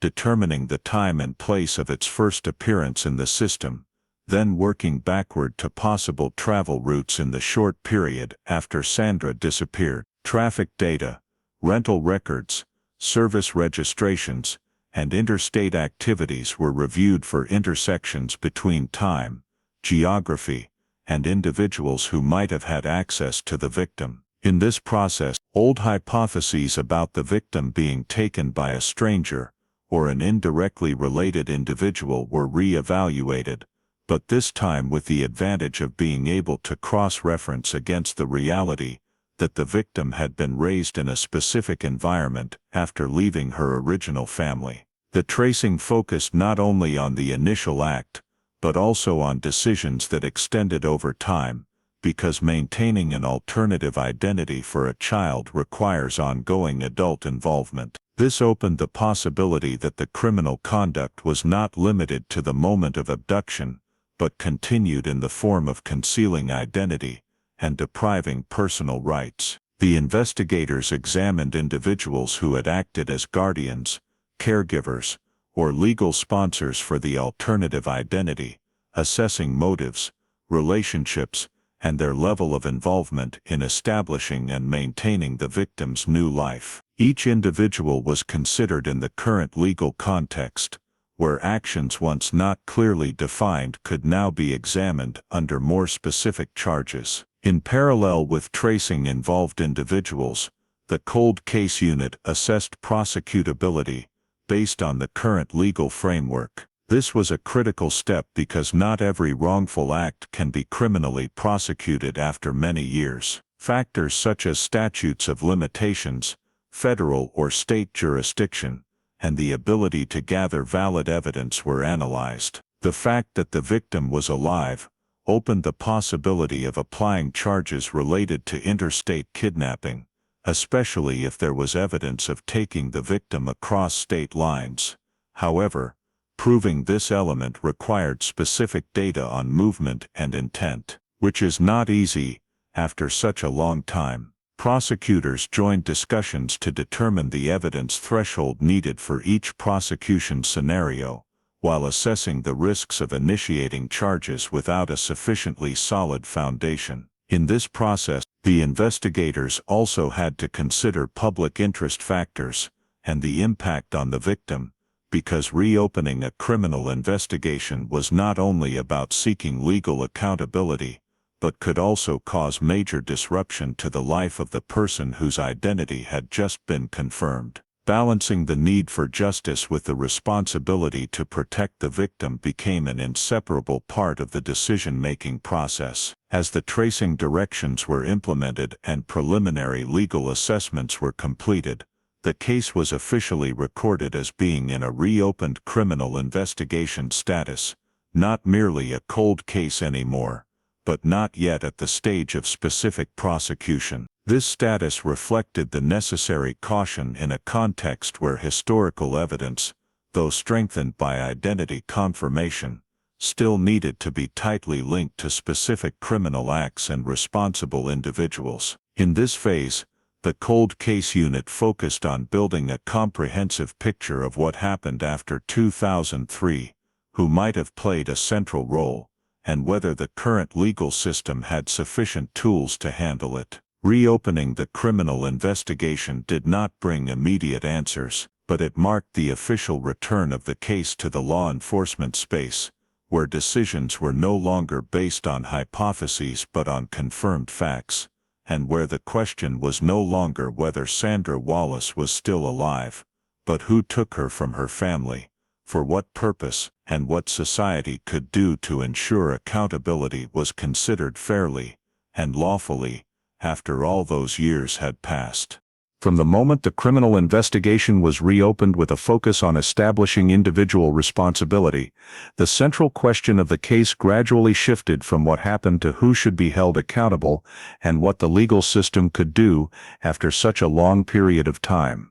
Identifying the perpetrator in a case spanning nearly 2 decades was no longer a purely investigative task of identifying individuals, but a complex interplay of plausible motives, the ability to prove actions, and unavoidable legal limitations. The investigators began by analyzing motives, not in search of a dramatic narrative, but to identify the most reasonable scenarios that could explain how a 3-year-old child was taken from her family and raised under a different identity for many years. The motives considered included the desire to appropriate and raise a child as one's own, the need to conceal a relationship or personal circumstance, or opportunistic behavior sustained by a series of subsequent decisions. Each motive was evaluated based on how well it aligned with the collected administrative, educational, and medical data, as well as the ability to maintain a legally alternative identity over many years. In this process, the investigation team realized that no motive could be asserted with certainty based solely on inference,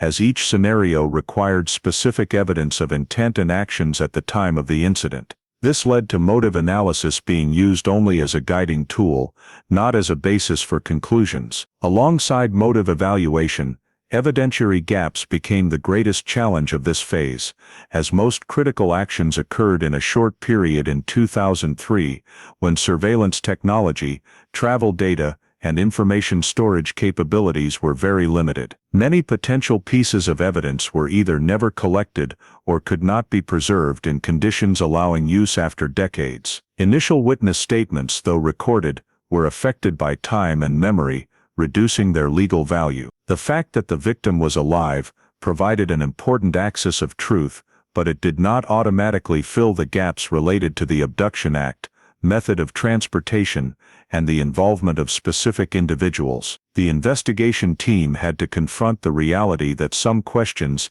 even if logically answerable, might never be provable with evidence meeting prosecution standards. In this context, the prosecutors involved in assessing the case focused heavily on the current legal framework to identify insurmountable limitations. The statute of limitations was considered first, as many offenses related to deprivation of personal freedom have specific time limits, depending on whether the act was classified as a state or federal crime. Determining whether taking the victim out of Illinois constituted federal kidnapping became a key point, as federal offenses often have no statute of limitations or longer ones. However, to apply this framework, evidence was needed showing that crossing state lines was intentional and directly related to the crime, which was difficult to prove when initial travel data had been lost over time. Additionally, offenses related to concealing identity, forging documents, or unlawful custody were examined, but they faced their own limitations regarding statutes of limitations and proof requirements. Prosecutors had to carefully weigh legal feasibility against the risk of failure if prosecution proceeded without sufficiently strong evidentiary foundation. During this evaluation, the current legal status of involved individuals was also considered, including whether they were still alive, the feasibility of pursuing criminal responsibility, and the impact of prosecution on the victim, as bringing a case to trial is not only a legal matter, but also an event that could cause profound trauma to someone who had lived for years under a different identity. The investigation and prosecution team had to balance the duty to seek justice with the responsibility to avoid further harm. In many internal discussions, the possibility of being unable to prosecute criminally despite establishing the truth was raised as a realistic scenario. This did not reflect a failure of the investigation, but was a consequence of legal limitations designed to protect the fairness of the system. When evidence is no longer strong enough to meet prosecution standards, proceeding could lead to the opposite outcome, undermining public trust and harming the victim. In that state, the case existed in a legal gray area, where the truth had been confirmed at a personal and scientific level, but criminal responsibility could not be fully addressed. The current legal status of the case was determined based on these considerations. The file was recorded as having identified the victim and clarified part of the nature of the act, but lacking sufficient basis to proceed with criminal prosecution against a specific individual. This decision was not made lightly, but after careful consideration of all factors, from plausible motives, evidentiary gaps, statute of limitations, to the long-term interests of the victim and the community. In this context, identifying the perpetrator was no longer simply about bringing a name before the law, but about clarifying roles and responsibilities within the scope allowed by the system. Even if the final outcome might not meet expectations on the criminal front, the investigation process still held significant value, as it affirmed the truth, validated the victim, and clarified what happened to the maximum extent possible. The current legal status of the case thus reflected a complex reality, where justice does not always equate to a conviction, and where accepting the limits of the law becomes an inseparable part of closing a case that has dragged on for many years. Though questions about motive and responsibility remain, and though not every gap is filled, the case moved into a phase where the truth had been officially acknowledged, and what the system could do had been carried out within the framework of existing law. After the legal status of the case was determined within permitted limits, and Sandra Wallace's identity was officially confirmed, the focus of handling shifted to a more deeply human phase, approaching the victim's biological family. This step required preparation no less careful than any prior investigative activity, as its impact involved not only information but also emotions, memories, and trauma spanning nearly 2 decades. The approach preparation was conducted in coordination between investigators, psychological experts, and legal advisors to develop an appropriate plan, determining who would serve as the contact representative, the suitable timing, and the method of conveying information to minimize the risk of shock or misunderstanding. The investigators reviewed the Wallace family file to understand the current context of each member, changes in family structure, psychological state, and readiness to receive the information, as it could not be assumed that all members were in the same emotional state or expecting the same outcome. This preparation also included internal agreement on the scope of information to be shared in the initial contact, avoiding providing too many technical or legal details that could obscure the core message. When the approach plan was finalized, the notification of verification results was carried out directly and in a controlled manner, not through indirect channels or media, to ensure that the Wallace family received the information from an official source and in a supportive environment. The investigators clearly presented that the victim's identity had been confirmed by biological evidence, while emphasizing current legal limitations to avoid creating unrealistic expectations. The information was conveyed step by step, allowing the family time to absorb and ask questions. The family's reaction was not shaped by any predetermined scenario, as after many years living with uncertainty, hearing that the victim was alive could simultaneously bring hope, confusion, and a new sense of loss. During this process, psychological experts played a supportive role, helping the family manage immediate emotions and guiding stable next steps. After basic information was conveyed, evaluating reunion conditions became the next focus. This was not a simple procedural decision, but a process weighing multiple factors, including the desires and psychological states of both the victim and the biological family, the victim's current living context, and the ability to rebuild relationships after a long interruption. The investigators and support experts gathered necessary information to assess the parties' readiness, not to force a meeting but to determine whether contact could occur in a safe and beneficial way for all. In this phase, legal factors related to privacy and the victim's right to self-determination were prioritized, as even as a victim in a case, the individual still has the right to decide their level of involvement in any reunion. Contact agreements were built on the principle of consent, with each step clearly agreed upon among involved parties, including the form of contact, timing, and the presence of support personnel if needed. This agreement was not rigidly binding, but designed to be adjustable based on actual developments and the parties' reactions. Throughout the process of approaching the biological family, the investigators maintained a mediating role, not only to ensure information accuracy, but also to keep the process within a framework of respect and caution. They were fully aware that after completing the investigative task, what remained was a long personal journey, where the Wallace family and the victim must find their own way to redefine their relationship. Thus, the goal of this phase was not to create a complete ending, but to open the possibility of contact based on confirmed truth and mutual respect. When basic conditions were agreed upon and a contact agreement was formed, the case entered a different threshold, where the focus was no longer on clarifying the past or determining legal responsibility, but on addressing the human consequences of an event that had lasted many years. Within this scope, approaching the biological family was seen as a necessary transitional step, laying the foundation for subsequent developments without imposing any specific form or outcome, as each family and each individual needs their own time and space to confront the newly revealed truth. From the carefully agreed upon and voluntary contact arrangements, the process of organizing the meeting was implemented as a decisive but non-imposing step, as the goal was not to create a dramatic moment, but to open a safe space for severed connections to have the opportunity to be rebuilt at an appropriate pace. The meeting organization was thoroughly prepared, in terms of location, time, and attendees. The investigators coordinated with psychological experts to select a neutral environment that did not directly evoke painful memories tied to the disappearance, while being private enough to avoid external distractions. All logistical details were arranged in advance to minimize unnecessary stress factors, from space layout to clearly defining each person's role. The meeting was not designed as a symbolic event, but as an initial contact step, where controlling the pace was prioritized. When the parties were present in the same space, direct identity confirmation occurred,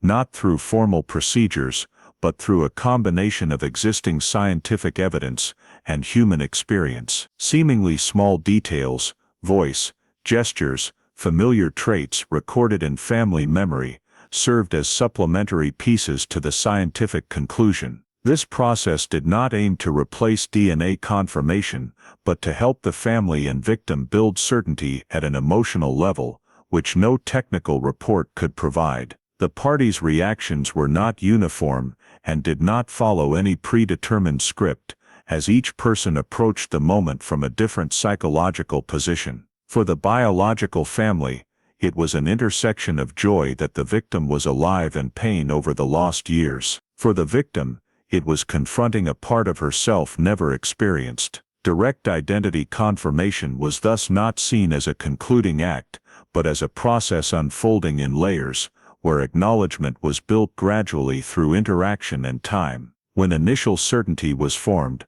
the parties moved toward practically completing the reunion, not by an immediate legal decision, but by agreeing on next steps suitable to each person's needs and capacity. Completing the reunion in this context did not mean completely erasing the life existed under the alternative identity, but recognizing the biological family relationship and opening possibilities for future connection. Agreements were made regarding maintaining contact, meeting frequency, and the level of support involvement, all based on voluntary principles and adjustable. There was no pressure to immediately achieve an ideal or complete reunion form, as all parties were aware that true bonding could only be built over time. Alongside practically completing relational reunion, initial stabilization steps were implemented to support both the victim and biological family during the transition period. Psychological experts continued monitoring emotional reactions,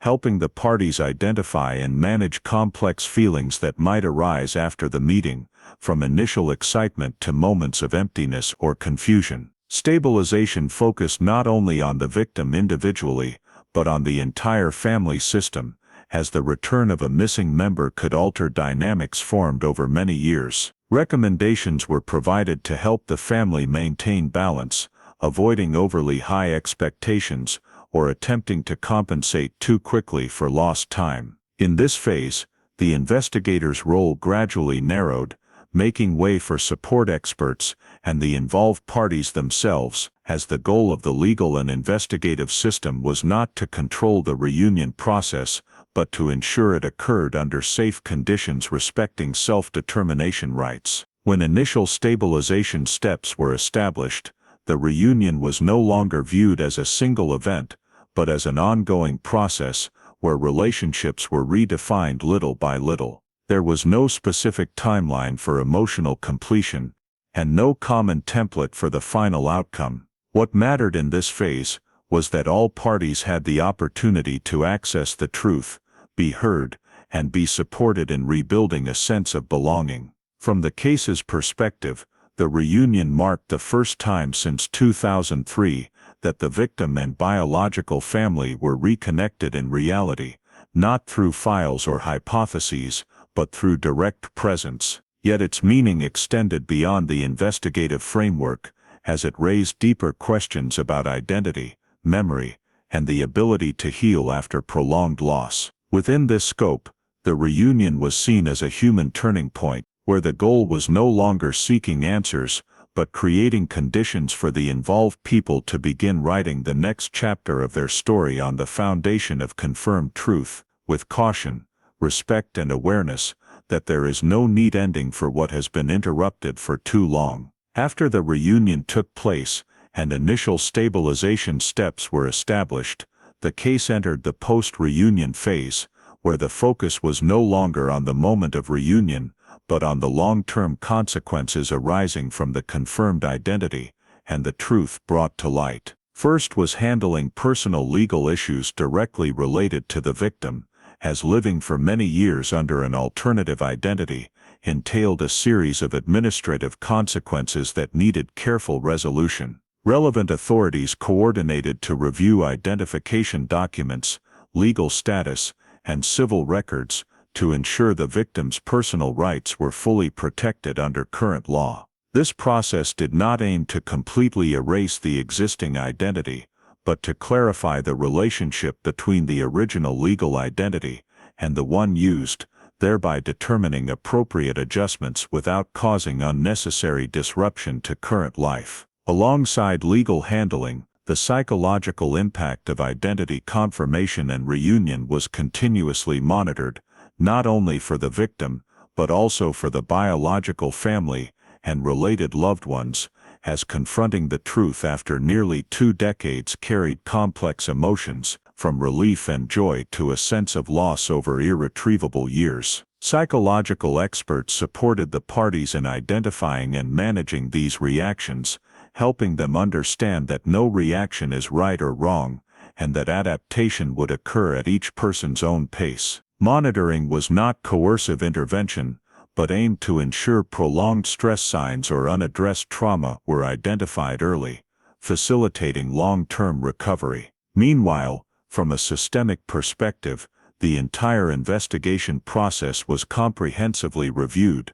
not only to record the final outcome, but also to draw lessons from how the case was handled across different phases. Investigators and involved units re-examined key decisions made since 2003, objective limitations of that time, and decisive turning points when DNA technology was applied. This evaluation did not seek personal errors, but to better understand how factors like social context, technology, and procedural practices affected the ability to resolve a prolonged case. Reviewing the entire investigation process also allowed identification of areas that, if improved in the future, could shorten waiting times for other families facing similar situations. Though the victim's identity was confirmed and reunion occurred, the case still left unresolved questions, particularly about the initial act leading to the victim being taken from the family,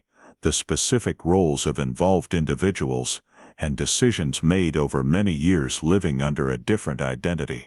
These questions could not always be answered through legal or investigative tools, and accepting their existence became part of closing the case. Rather than viewing it as failure, involved parties learned to recognize that in some cases, justice cannot be measured by convictions, but by the degree of truth clarified and the victim's rights restored. On a broader level, the Sandra Wallace case held significant meaning for how society views and handles cold cases. It showed that files seemingly unsolvable could still be reactivated when investigative technology and thinking change, while emphasizing the importance of careful record and evidence preservation, as precisely those preserved elements over time enabled truth discovery many years later. The case also raised questions about balancing scientific progress with ethical responsibility, especially when methods like genetic genealogy can profoundly impact personal lives beyond criminal investigation.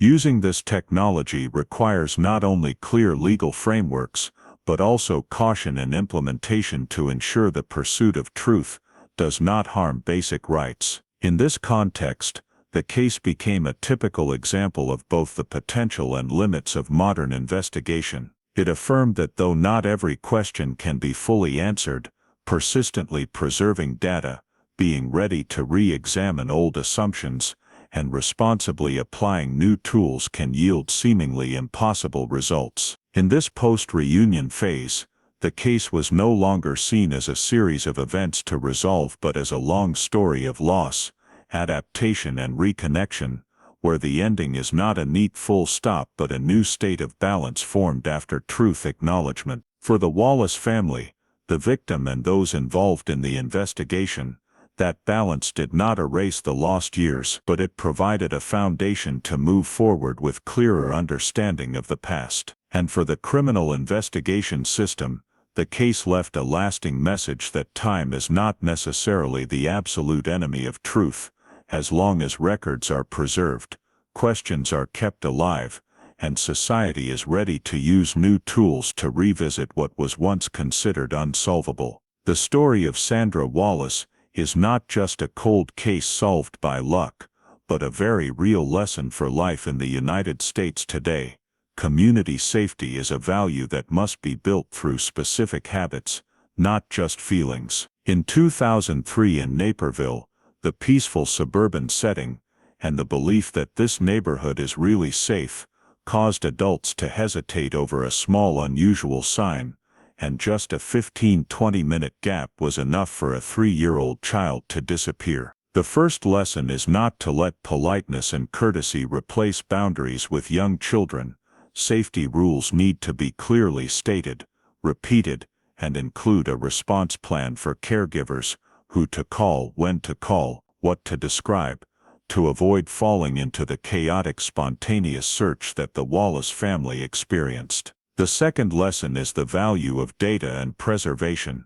The case could only be revived because evidence was properly sealed and the chain of custody remained intact, allowing genetic genealogy to create a breakthrough after nearly 2 decades. In modern life, this reminds us to keep family records organized: birth certificates, vaccination records, photos, and identification information, and to take administrative procedures seriously, because documentation gaps are exactly what allowed an alternative identity to persist as long as it did in this story. The third lesson is ethics in pursuing truth.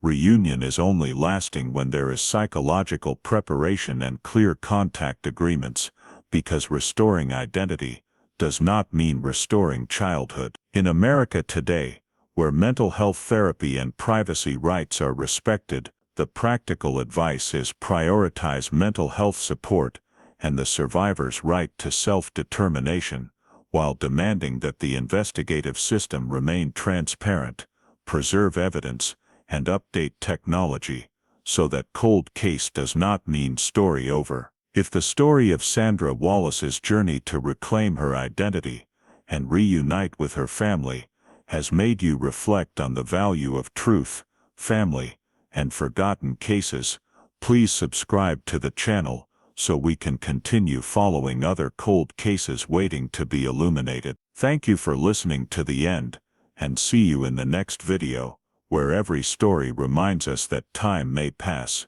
but the truth does not.